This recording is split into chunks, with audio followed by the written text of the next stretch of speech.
Kemudian kita melihat bagaimana tawaduknya Abu Bakar ini. Di mana dahulu sebelum beliau diangkat menjadi khalifah, beliau memiliki suatu kebiasaan di mana selalu memerah susu untuk anak-anak. Suatu saat ya beliau ditemui ya, kebetulan ada anak-anak tetangga beliau itu yang berkata, yang mengatakan, sungguh sekarang tidak ada lagi yang akan memerah susu untuk kami. Saat anak-anak itu mengucapkan itu terdengar oleh Abu Bakar. Sehingga Abu Bakar mengatakan, demi Allah, aku akan tetap memerahkan susu untuk kalian. Ketika Abu Bakar sudah menjadi khalifah, anak-anak ini mungkin berpikir ya khalifah pemimpin kan nggak mungkin lagi dia memerah susu untuk kita. Ternyata sebaliknya yang terjadi. Kata Abu Bakar, demi Allah aku akan memerah susu untuk kalian. Kalian mau milih apa? Susu yang berbuih atau tidak berbuih? Abu Bakar memberikan opsi pilihan untuk mereka. Kalian mau susu apa? Bagaimanapun bentuk susu yang kalian inginkan, insya Allah akan aku penuhi. Sampai akhir hayat beliau, beliau tetap menjalankan ini, ya, dimana beliau selalu memerah susu untuk anak-anak. Ini suatu bentuk tawaduknya Abu Bakar. Dimana kita lihat mana pemimpin kita hari ini yang masih kita katakan belusukan, masih mau ya memenuhi kebutuhan-kebutuhan orang dengan tangan dia sendiri. Padahal kan bisa dia utus apa ada sekretarisnya atau anak buahnya atau pembantunya, tapi tidak. Abu Bakar malah dia yang melakukan sendiri. Kita tahu bagaimana itu ketika memerah susu ya butuh tenaga, bahkan harus kotor-kotor ya. Tapi Abu Bakar menghiraukan itu semuanya. Masya Allah, ini bentuk tawadhunya Abu Bakar.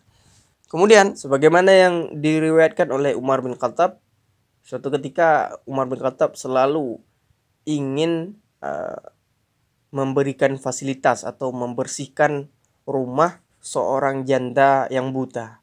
Umar selalu terkalahkan. Saat Umar ingin membersihkan atau mempersiapkan makanan untuk janda buta ini, dia lihat sudah terpenuhi semuanya. Sehingga Umar bingung apa lagi yang mau dilakukan. Karena semua yang ingin dia lakukan, Umar lakukan, sudah selesai semua dilakukan. Sehingga berulang kali Umar begitu juga, ditemui selalu seperti itu.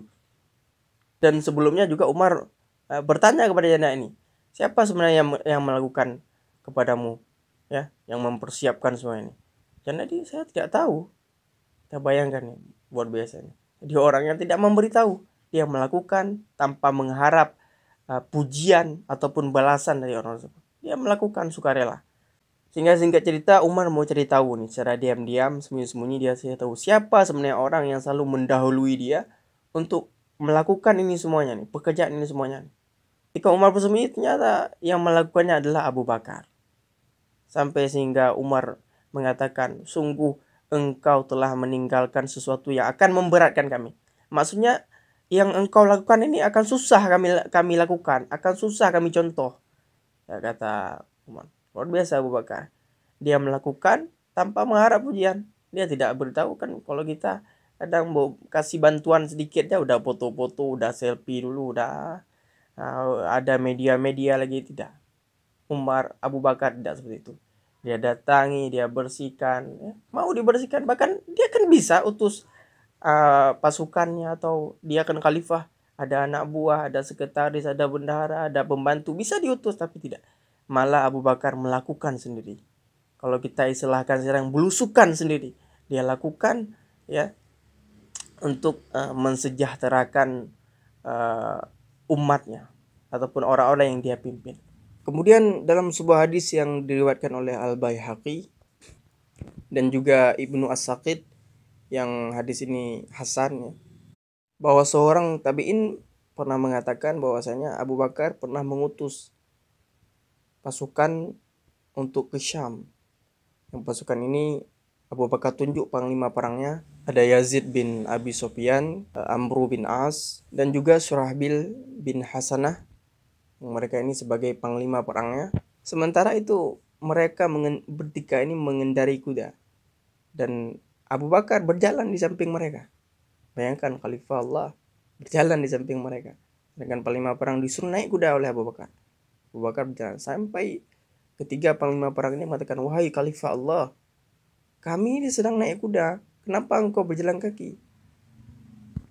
Apa kata Abu Bakar?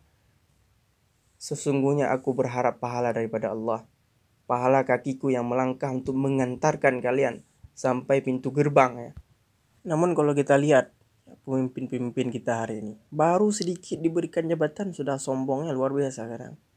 Ada lagi yang jalan kaki, semuanya serba diantar, punya sopir, itu pun dudukan di belakang nanti, menjaga wibawa. Bahkan kalau ada konvoy perjalanan dia itu di stop itu semuanya tuh, orang-orang yang lagi melintas tuh di stop dulu, lewat dia dulu. Ya kita bayangkan ini, Abu Bakar khalifah Allah, tapi dia dahulukan nih pasukan-pasukan perang nih, dia dahulukan. Padahal dia khalifah Allah, dia pemimpin, tapi dia tidak bergengsi menampakkan kesombongan jabatan dia, tidak. Para mereka disuruh naik kuda, Abu Bakar mengantarkannya dengan jalan kaki. Bukan bermaksud apa-apa, beliau hanya ingin mendapatkan pahala Allah.